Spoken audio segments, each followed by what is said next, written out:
Hi everyone. This tutorial is one part of a four-part video that demonstrates how this map dashboard was set up. And this part is going to focus on how the table is set up to, on click of a country on the map to the right, to highlight in the table on the left the country in focus detail.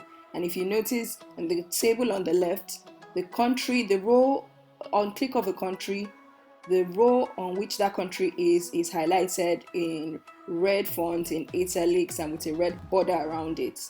In this tutorial, we're going to demonstrate how this was set up.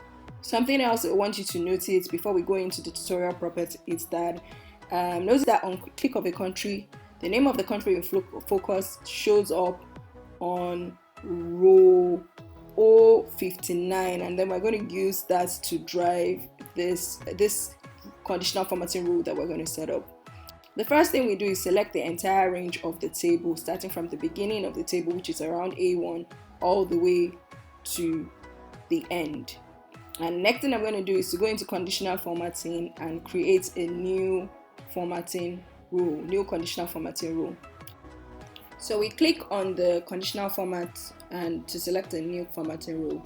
This view is going to look different if you're using MS Excel in Windows, but what you want to do is just look for the opportunity to use a formula to identify what cells to format. And what we want to do is to format a row when the name of the country corresponds to the name of the focus country, and we know that the focus country is the cell O35 because that cell gets updated every time a country is clicked on the map. So we have set that rule up, and we're just going to go into select the format style that we want to use, and we go to font. We want it to be an italicized font and red font, so we update that and we update the color.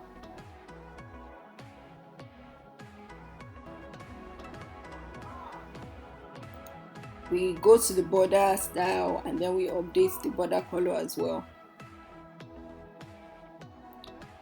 highlighting the top border and the bottom border because those are the ones we want to be updated.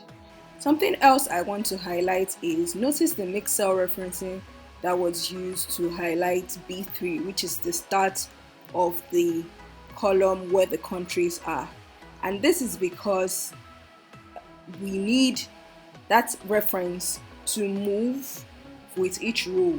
So the column is locked, but the row is free to move around. And this is because we want that conditional formatting rule to apply to all the rows in the area we selected that the conditional formatting rule should apply to. And once we've done that, it's all set up. There you have it. We have the conditional format that comes up every time we select a country on the map. You notice that the conditional formatting rules that we set up, that is the italicized font, red font, and red border, shows up on the focus country which corresponds to cell O35. So that is this short tutorial. Thank you for watching, and see you in the next part of this 4-part tutorial. Bye.